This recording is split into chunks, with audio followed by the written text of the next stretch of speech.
Well, hello, folks out there in YouTube land. Got a big show lined up for you. Let's get right on into this thing. All right, yeah, we got a surprise coaches rank out of ESPN that I think you're going to find very interesting. Urban is out on the Vols, and we also have a Boo update. So let's get right into it. ESPN put out a rankings of the best coaches over the last 20 years, but they also did a ranking of current coaches with 4 years or more seasons under their belt. So that's what we're going to talk about here. I'll briefly just show you the best ones over the last 20 years. It won't surprise you. Nick Saban, number 1. Imagine that. Chris Peterson, Kirby Smart, Gary Pinkel, Urban Meyer, Jim Harbaugh. It's got to be America's team. Bob Stoops, James Franklin, Les Miles, Dabo, Art, Bobby Petrino, probably the future head coach at Arkansas. I believe one fella come from Arkansas.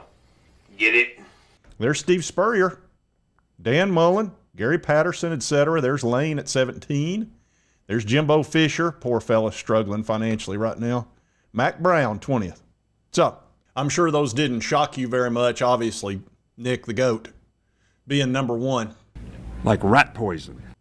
But this next listing, again, are current football coaches, and it takes into consideration not only their record over those years, but also expectations of the team they took over or the team that they're coaching. So this one might surprise you a little bit in a few places. It surprised me some. Number 1 is Ryan Day from Ohio State, 6 years, and he had a rating of 15.8 at number 1. That should not surprise you in the slightest. Honestly, the guy, even before he won the Natty, was winning at about a 90% level. Didn't have any trouble with the NCAA, was recruiting like crazy. And I do have good news for the Ohio State fans. He has been extended his contract with a big raise. Now, for some reason, the extension only goes to November 29th at 3:30 p.m. For some reason, they said at which time they'll sit down and talk about another extension possibly and his future at Ohio State. I don't know why the time and the date is so weird. But anyway, that's good news for Ohio State fans. So hopefully all those people that wanted him fired and all that have kind of calmed down a little bit, and you don't have to worry about anything until November 29th. So great news for Ohio State fans. And he's ranked number 1. What more could you want? Number 2 on this list, Josh Heupel. That's the surprise. Now, I'll tell you, that doesn't surprise me in the slightest because I know what he took over. I lived through the Dooley years, the Butch Jones years, and the Jeremy Pruitt fiasco. So I know all about that. He came into a dumpster fire where we had lost 30 transfer portal guys back when the portal just started. And everybody said, including the Pat Fordays and a bunch of national writers, that it would be 5 years before anybody could get Tennessee back up to a decent standard where they could win 6, 7, 8 games. It took exactly 1 year. And then the second year, he won 11 games. So he has done a great job, 30 wins in the last 3 years in a very difficult conference, took over a bad situation. So when you take all that into consideration, he's number 2 in the country. And that's why I've been so defensive about the Oklahomas out there that are, have him at the highest top of their list if they let go of Brent Venables.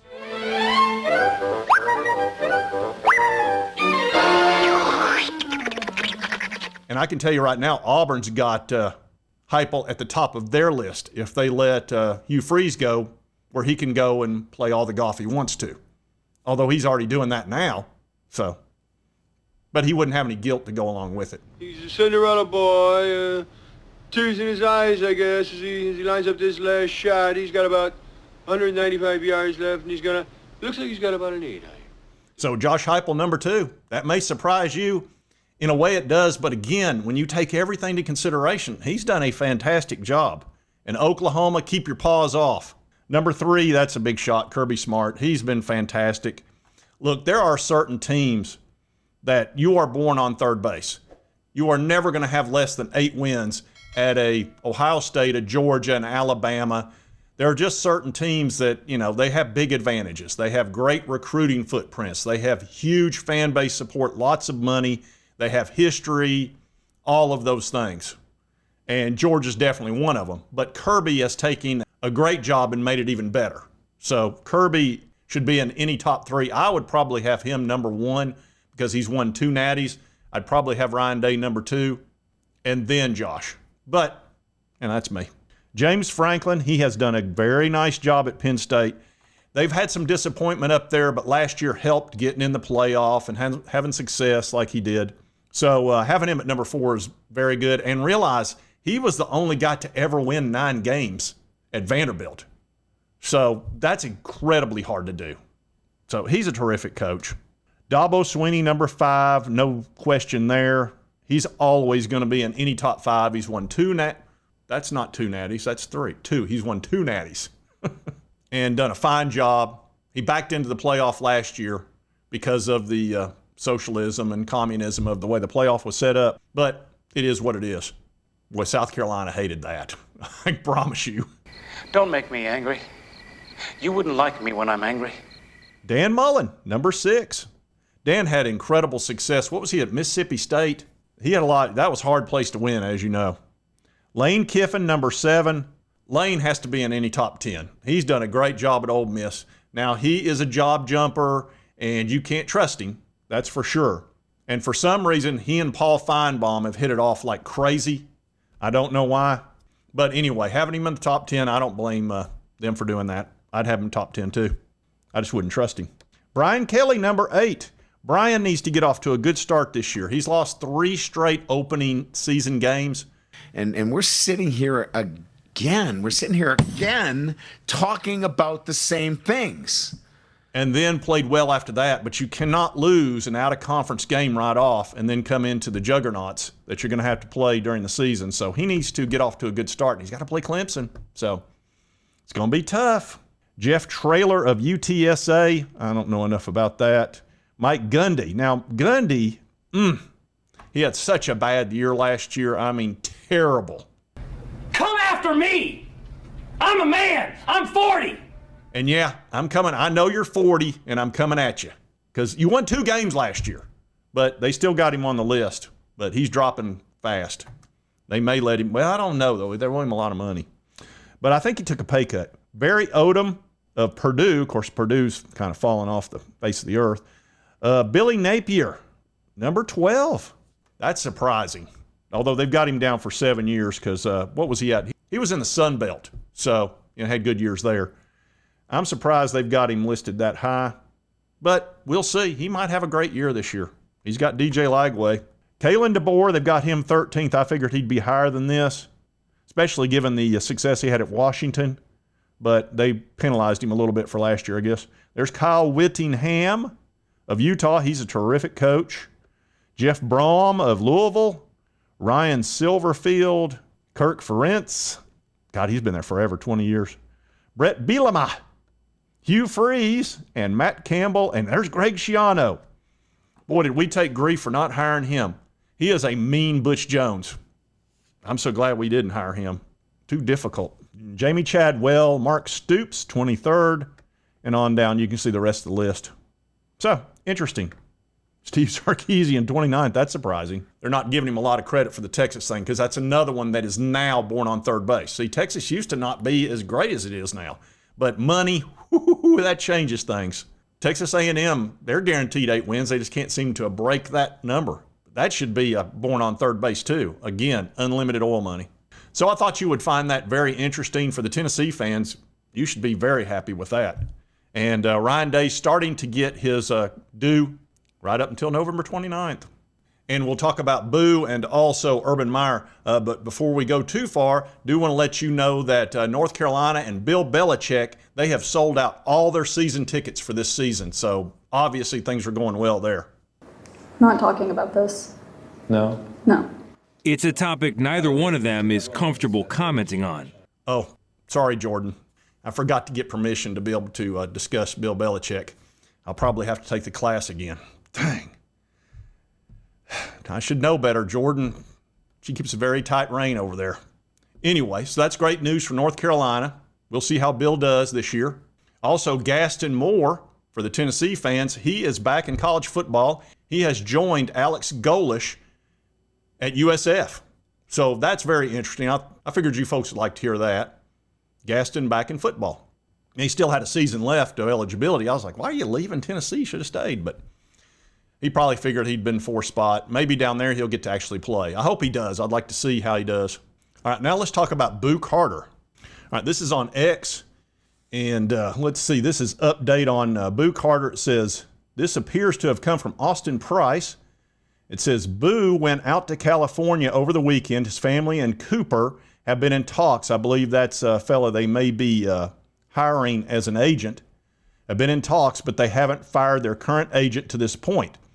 Boo has to do the little things better. He can't just go to Colorado at this juncture unless there is some deal I don't know about. He is not a grad transfer.